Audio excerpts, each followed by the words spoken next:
Good afternoon, everyone. Thank you so much for coming here today in person and online. My name is Yuliia Mankovska, and today I'm presenting my PhD thesis titled High Precision Probing of Laser Plasma and Electron Beam Plasma Interactions. During my PhD, I developed two novel diagnostics to study laser plasma interactions, and I will be covering them today in my presentation. But I would like to start with context on physics of laser plasma interactions. So lasers are an integral part of modern research, and they have been used ever since they were created in the mid-20th century. Here in the slide, I'm showing a photo of a very first laser, and since then, the lasers have evolved greatly. So on the second photo now, I'm showing the laser system which we have here at LOA. It's a titanium sapphire system, which are actually quite common nowadays. They are very powerful. They produce terawatt to petawatt pulses. And currently, this is the only tool which allows us to obtain very high electromagnetic fields in the laboratories. Typical parameters of produced laser pulses are 30 femtosecond duration. They are centered around 800 nanometer wavelengths, and the energy of the pulses produced with the laser here at LOA, Seljoun laser, is about 5 joule per pulse. So the interactions of ultra-intense lasers with plasma can be generally divided into two big categories depending on the plasma density. The parameter which defines this division is called critical density. It depends on the laser wavelength. If the plasma density is lower than the critical density, a laser can propagate through it, and it's called underdense plasma.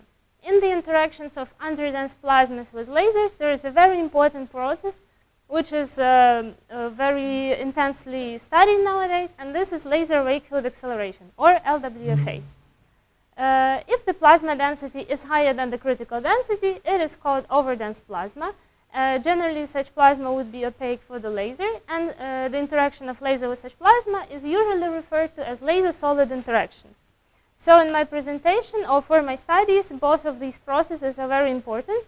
So I will introduce them on the next slides. And I'm starting with the laser wake-field acceleration.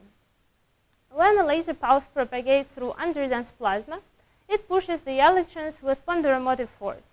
The electrons are repelled from the laser axis, but the surplus of the positive charge pulls them back, which makes them oscillate, and this way a plasma wave is formed. Here I'm showing a more detailed scheme of plasma wave generation, or of generation of a wake field. With the gray background here, this is just plasma, neutral plasma. The pink spot is the laser pulse which is driving the process. Behind, an ion cavity is formed, which is a region from which all or almost all electrons are expelled. Within this cavity, there are very strong electric fields, and their distribution is such that if we place an electron beam in the back of the ion cavity, which would be called the witness in this case, it can get accelerated. Generally, there are known several different ways of placing or injecting these witness beams. And the typical parameters of accelerated electrons in this case are a charge on the order of hundreds of picocoulomb, a peak energy on the order of hundreds MeV, and the transverse and longitudinal size are on the order of micrometers, which is a very important characteristic of LWFA-generated electrons, since this is much smaller than what we obtain with conventional accelerators. The LWFA has been suggested by Tajima and Dawson. Here I'm citing this study. And later it has been shown and proven that not only a laser pulse can drive the wake field, but also a charged particle beam. And in this case, the process is called particle-driven wake field acceleration, or PWFA. Together, LWFA and PWFA are very advanced alternative acceleration concepts, which are used as an alternative to conventional or radio frequency accelerators.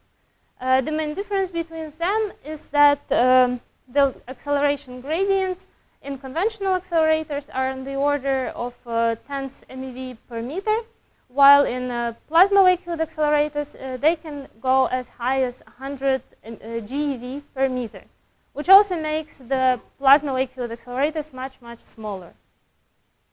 So now we talked about laser ray field acceleration. Let's move on to the laser-solid interaction. In the interaction of the laser with a solid target, I'm going to call laser a pump laser in this case. It gives its energy or accelerates a population of hot electrons of the solid target, which can either part of them can propagate away from the target surface and expand. Part of them can propagate through the bulk of the solid, and if the target is a thin solid foil, they can exit the solid from the other surface, from which they also can propagate away and expand, or if they're not energetic enough, they can recirculate back into the target. These expanding electron clouds from both solid surfaces generate expanding large-scale magnetic fields.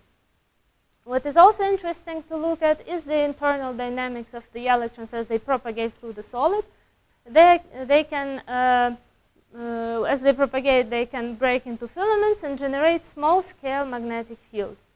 So this process that I described here happens on a very short time scale, typically below 1 picosecond, and it also typically has a very small feature size, on the order of micrometers. Interaction of lasers with solids, or more specifically lasers with thin solid targets, is known for its use in ion acceleration. Ion acceleration happens in the following way. When we have an electron cloud propagating away from the solid surface, it generates a so-called sheath electric field, which acts accelerating towards ions. So such accelerated ions have their applications in inertial confinement fusion, hadron therapy, nuclear physics, and astrophysics.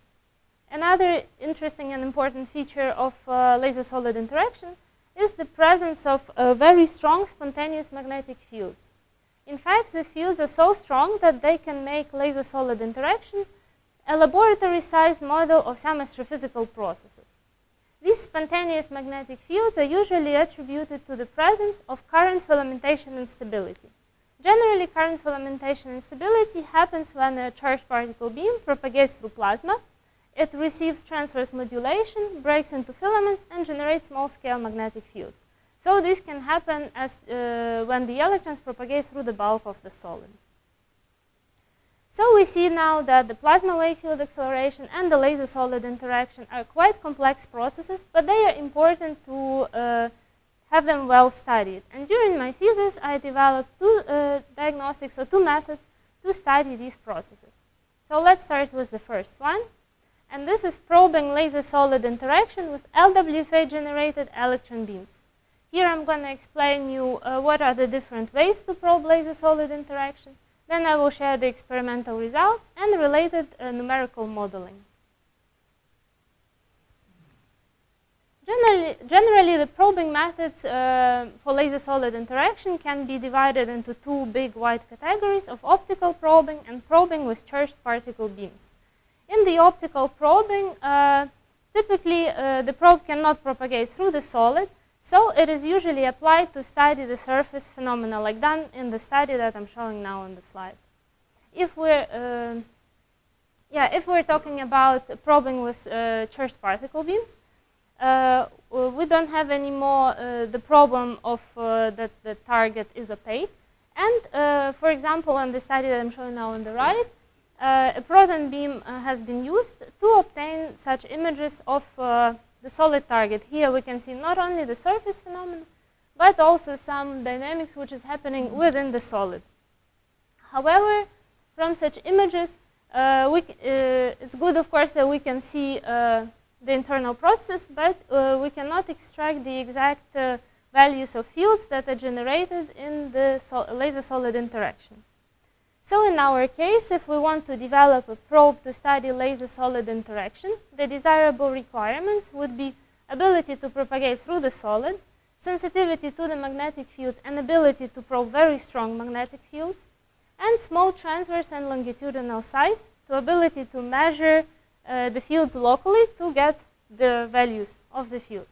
And in our case, from what I covered in the introduction, we know a process in which such compact energetic electron beams are generated, and this is LWFA. So our idea was to apply LWFA to obtain local probing of the laser-solid interaction. And here what we've done, so this is a simple sketch of what we combined in the experiment. On the left we have a pump laser interacting with a solid target, and on the right we have another laser branch, which I'm going to call here LWFA laser. It interacts with a gas target, accelerates an electron bunch, and the electron beam is propagating through the fields of laser-solid interaction. Now I have added some technical parameters that we have in our setup. And what is important to note is that the pump laser and the LWFA laser, in our case, were two branches of the same laser system, which means that they are inherently synchronized, and it's easy to control the delay between the arrival of the pump laser on the solid target and of the arrival of the electron probe beams. Another parameter that we could easily vary was the lateral position of the electron probes, and this has been changed by moving the LWFA stage. Now let's talk about what we expect would happen to our probe beams as they propagate through the fields of laser-solid interaction. Let's recall the little field sketch which we covered in the introduction. And let's imagine that we are sending an electron beam far away from the laser-solid interaction. In this case, the beam shouldn't get affected by the fields, so it wouldn't change a lot. If we send the beam a little bit closer, now it would get deflected by the expanding electric fields from one of the sides of the foil. Sorry.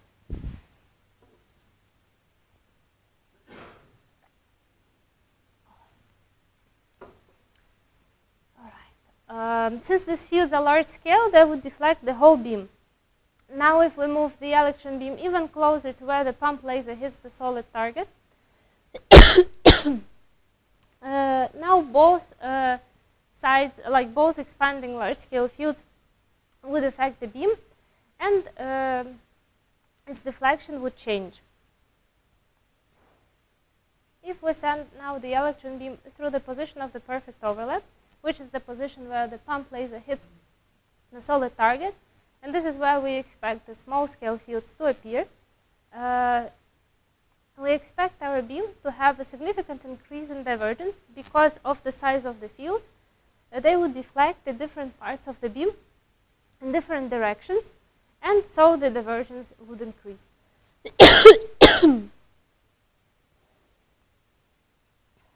The two main effects that we observed in our experiment were the increase of beam divergence and beam deflection from the initial trajectory.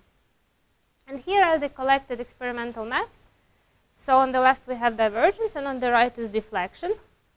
For both of these maps, the x-axis is the overlap position, with 0 being a perfect overlap, meaning the pump laser and the electron probe beam propagate through the same point on a solid target. And y-axis is the delay between the electron probe beam arrival and the beginning of the laser-solid interaction. And now let's see what we can understand from these maps. Let's select a certain temporal delay, and let's imagine that we send our electron beam far away from the perfect overlap, so at some big overlap position. In this case, the beam should not feel any influence from the laser-solid interaction fields, and we see both on divergence and deflection maps that there is no influence coming. If we send our electron beam a little bit closer, we see on the deflection map that it gets deflected in one direction. So this means it started to feel expanding large-scale fields from one of the sides of the foil. If we send our electron beam even closer, we see that on the deflection map, the deflection sign has changed, which means that now the beam is experiencing the large-scale fields from another side of the foil as well, and its contribution is stronger.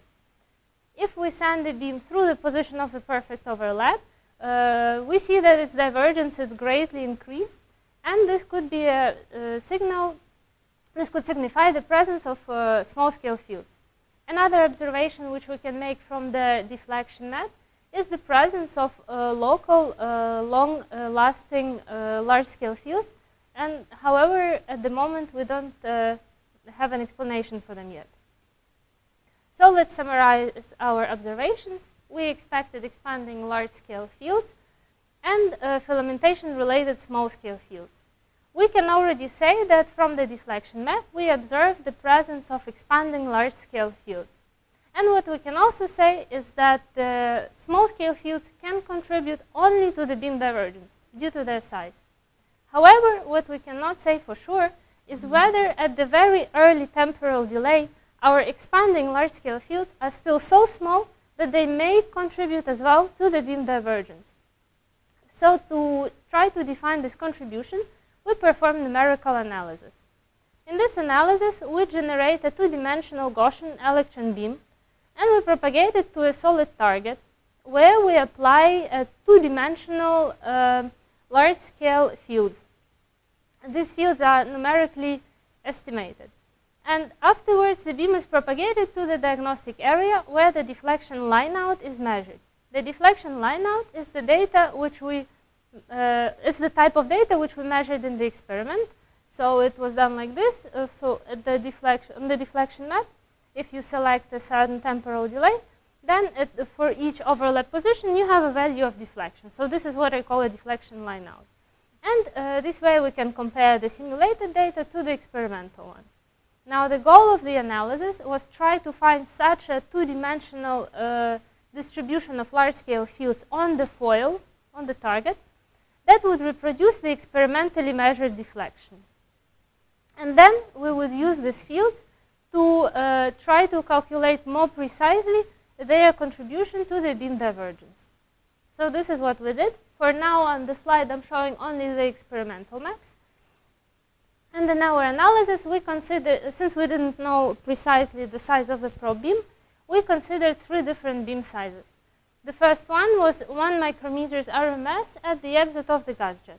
We see that with our analysis, we perfectly reproduce the experimentally measured deflection. And then we use estimated large-scale fields to calculate their contribution to the beam divergence. And what we see that the divergence that comes from the large-scale fields on 1 micrometer sized beams is quite small, and it cannot explain the divergence which we measure experimentally. This would mean that we would need some other source for beam divergence, which could be presence of small-scale fields. Now let's move on to a larger beam size, which we considered in our analysis. This was 4 micrometers RMS at the exit of the gas jet. And in this case, we see that the contribution of large-scale fields into the beam divergence is much more significant than for 1 micrometer beams. And it's actually quite comparable to the divergence which we measure experimentally. Which means that if we assume that we had 4 micrometer sized beams in the experiment, we cannot clearly identify how much we had the contribution of, or whether we had at all any contribution from the small-scale fields.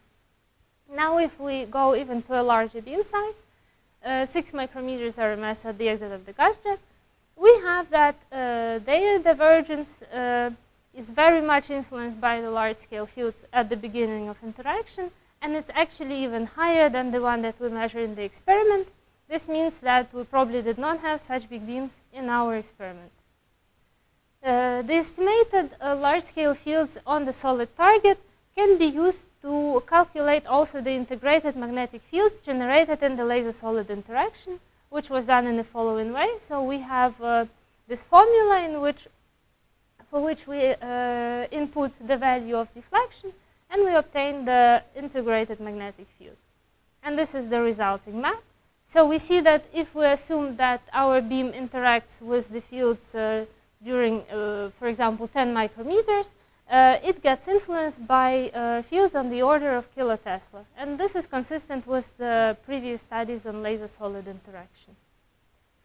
To help us to understand better the results of the experiment, numerical simulations have been performed by our colleagues from CEA, specifically Stelios Passalidis, ran a particle and cell simulation of probing laser-solid interaction with electron beams. So the simulation conditions were as close to experimental ones as possible. It included modeling of pre-plasma and the probe electrons. However, it had to stay in 2D because it was already computationally very costly. But anyway, let's see what we what we obtained in the simulation. So here is the distribution of magnetic field generated in the laser-solid interaction. Here, the stripe in the middle is the position of the solid target. And we see already that we observe the same expanding large-scale fields like what we saw in the experiment.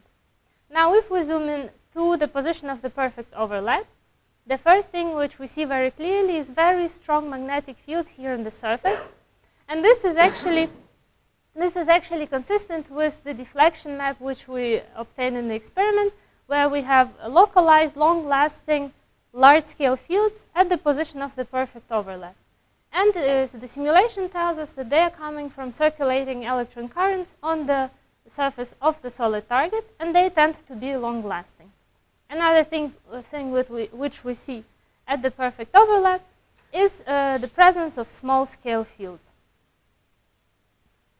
To compare better the experimental results to the modeled ones, for the simulated data, the same type of maps have been plotted, like divergence and deflection, so similar to what I showed with the experimental data. X-axis again denotes the position of the overlap, and y-axis is the temporal delay. And if we look at the simulated data side by side with the experimental data, we see that they agree quite well qualitatively and quantitatively, despite the fact that the simulations are in 2D. So, in our study, the LWFA-generated electron beams have been utilized for the very first time as a local probe of the laser-solid interaction. This method has shown to be very precise, and with it we obtained a resolution of micrometer spatial and femtosecond temporal resolution. In the experiment, the presence of expanding hot electron clouds have been measured. However, no firm evidence for the presence of the small-scale fields has been obtained. And numerical simulations are in good agreement with the experimental data, and they show the presence of CFI-generated small-scale fields. Now let's move on to the third part of my talk, which is dark field shadography for plasma wave field accelerators. Here I'm going to talk about what are the different ways with which we can study plasma wave field accelerators. Then I'm going to explain the development of the dark field shadography, share the first implementations and the results. Similarly to probing laser-solid interaction, probing plasma wave field accelerators can also be done with charged particle beams and with optical probes. For example, probing with particle beams can be done in the following way. We have an LWFA laser which generates a plasma wave, and we have a particle beam which propagates transversely through it. Here's just a reminder of a sketch of the plasma wave which I had in the introduction. So this type of probing has been done in this paper that I'm citing now on the slide. And here you also can see the plasma wave which they obtained with this technique. What is interesting that they actually used LWFA-generated beams for this. And then the downside of this method would be that if you want to implement it, you would need an additional accelerator stage to generate the probes. Another very common method of probing plasma wave field accelerators is optical method of probing, or more specifically shadography. It works similarly, or like geometry is similar to the probing with particle beams.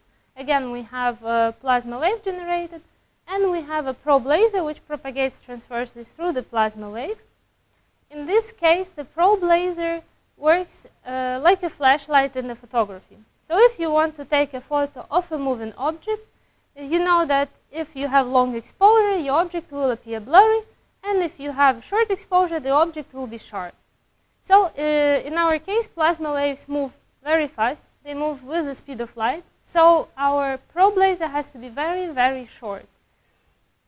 For this reason, the first reference that I have here was the shadography method. utilizes a specific short-pulsed laser system solely for probing plasma waves. And the second reference here is about few-cycle shadography, which is a method in which you can utilize typical 30 femtosecond pulsed systems, post-compress the pulse, shorten it typically to about 10 femtosecond long, and then obtain plasma wave shadograms with it. And here is an example of a plasma wave recorded with this method. Another thing about a few-cycle shadography, we see that it works pretty well. However, it comes with a big cost. To post-compress the pulse, you need a very complex optical setup, which has a large footprint and also can be quite costly. In our case, we developed dark field shadography, which is an optical probing method that does not require post-compression. And it is based on so-called Schlieren imaging. Here I'm going to quickly explain you how Schlieren works. So we have, this is just the most simple case. So we have a lens and a screen, and we have a probe laser which propagates through a transparent object. In our case, it's going to be plasma wave.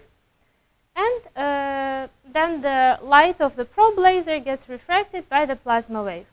Then the principle of Schlieren is to insert a knife edge into the lens focus. This would block the light which has not been refracted by the plasma wave.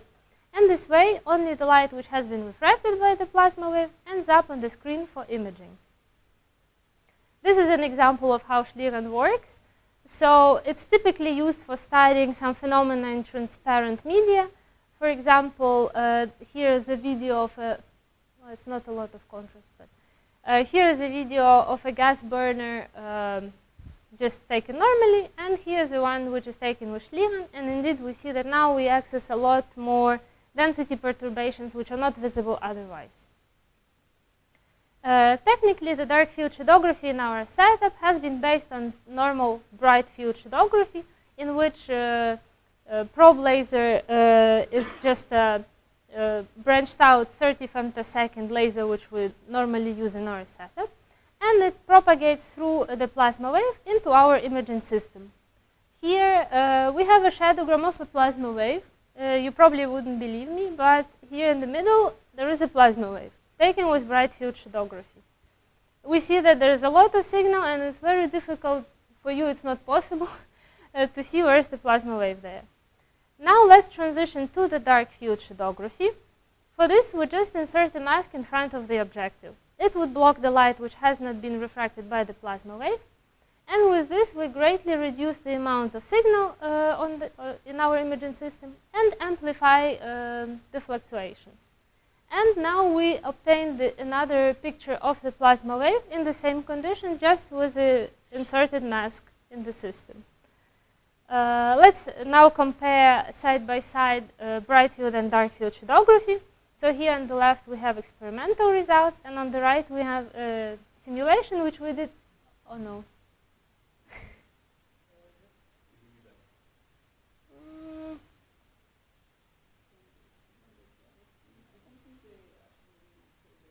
I'll try to. Okay.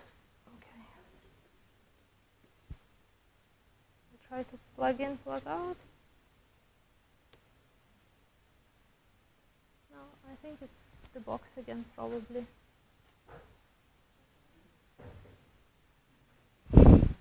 Sorry, we lost the screen. No, it's back. Oh. All right. It was transitioned into a dark field. Oh, yes. Thank you for reminding. Up, up. Perfect. All right. So if we compare the bright field and the dark field side by side, we obtain that in the dark field, the sensitivity is 2 orders of magnitude higher than in the bright field. And this is achieved by simple addition of a screen in our system. Now, since we know how to easily obtain images of plasma waves with our 30 femtosecond laser, we decided to apply it to have or to study a density or to study the performance of our plasma wave field accelerator, which is operated at different gas pressures. So here we have shadowgrams of plasma wave recorded at different pressures. And from these shadowgrams, we can measure the plasma wavelength, which, as we know, is connected to the plasma density. So now we can see how the pressure or how the plasma density depends on the pressure, and how the plasma wave length depends on the pressure. So we see that as the pressure increases, the plasma density also increases. So seems all consistent. And from this data, we also see that the performance is very clean, very correlated data. With this, in this scan, we observe the plasma densities ranging from 6 times 10 to 17 up to 7 times 10 to 18 particles per cubic centimeter. And in the further analysis, we even saw that we have observed the plasma wave at the density 6 times 10 to 16 particles per cubic centimeter. And to my knowledge, these are the lowest densities which have been observed, at least with optical methods. After its first successful implementation here at LOA, the dark field shadowgraphy has been brought to the petawatt laser facility Apollon, where it also has been applied, for example, to obtain shadowgrams of a plasma wave at different gas target pressure, so which you can see on this shadowgrams. And the same type of plots also has been made for this data, with which we see that the performance of the dark field shadowgraphy, even in different setups, is quite consistent and it's quite robust. In this case, the densities that has been measured range from 2.5 times 10 to 17 particles per cubic centimeter and up to 2 times 10 to 18 particles per cubic centimeter. Both these density ranges, which were covered in Apollon and here at LOA, they are very relevant for the development of plasma wave field accelerators and specifically maybe for large-scale facilities. So it's very good that we can easily visualize the performance of the accelerator at these densities. Also with the dark field shadowgraphy, what we can say is that now we can measure or see the performance of the accelerator as the driver propagates through it. So the plasma density that we measure is the plasma density experienced by the driver of the wave field process, which is very valuable. This can be also then applied to study density profiles of the gas targets that are used in the accelerator. For example, this has been applied to study a profile of unconventional nozzle. This was done at Apollon. There they used a nozzle with such a tilted tip. And then the shadowgrams have been collected at different positions within the nozzle. And here you can see the related results. But this is just an example, and generally you can apply then the dark field shadowgraphy to whichever maybe geometrical configuration of the nozzle you have, or to just a typical nozzle, and you would have the result of what your driver sees as it goes through the gas target. So since we saw that the dark field shadowgraphy is capable of visualizing things that, like for example, plasma wave at a very low densities, which has been not seen before, we decided to try to see something more with it.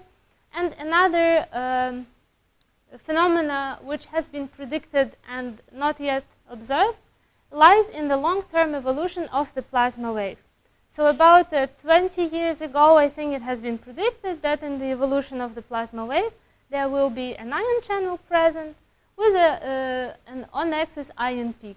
So the study that I'm referencing here was devoted to the long-term evolution of a plasma wave. In the simulation, they confirmed that they also expect the ion channel with the on-axis ion peak. And the experiment, they were first, I think, to observe the ion channel. However, they did not see the on-axis ion peak. So we decided to apply the dark field shadowgraphy for that. And this is the shadowgrams that we collected at different times, starting at 0 picosecond. We just have a plasma wave. Then later, at about 1 picosecond, we see two stripes appearing. This is the ion channel. And at around 3 picosecond, we see that in the middle of the ion channel, we have a thin filament, which is the on-axis ion peak. So with the dark field shadowgraphy, we've been able to observe the on-axis ion peak, which has been predicted already quite a long time ago. So we see that the dark field shadowgraphy is highly sensitive, and this allows observation of previously invisible phenomena. It is a very robust in situ method of measuring plasma density as seen by the driver. Now, for many applications, post-compression is not necessary anymore, which greatly simplifies the setup. It reduces the footprint, the cost, and the complexity. The dark field shadowgraphy can be also easily combined with other diagnostics, for example, normal shadowgraphy, including few cycle shadowgraphy, and this could allow to receive advantages of both methods, for example, high sensitivity from the dark field shadowgraphy and high temporal contrast from few cycle shadowgraphy.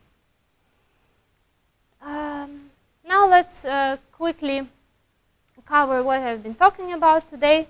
So the first method that I talked about was probing laser-solid interaction with LWFA-generated electron beams. This has shown to be a precise method of local probing, which measures very strong and very fast-evolving magnetic fields. For future, this method would benefit from combining it with a beam size diagnostic for the probe beams or from utilizing smaller probe beams. It would be suitable to apply it to other fast-evolving small-scale processes, and in general, it should be relatively easy to implement at other high-power laser laboratories. The second diagnostic I talked about is the dark field shadowgraphy for plasma wake field accelerators. It is an unprecedentedly sensitive in situ probing method, which allows us to visualize previously invisible phenomena. It is very easy to implement and combine with other diagnostics. And after its first successful implementations at ELA and at Apollon, it is now commissioned at Stanford Linear Accelerator Facility for probing beam plasma interactions. With this, I end my presentation. Thank you very much for your attention, and I'm ready to receive your questions.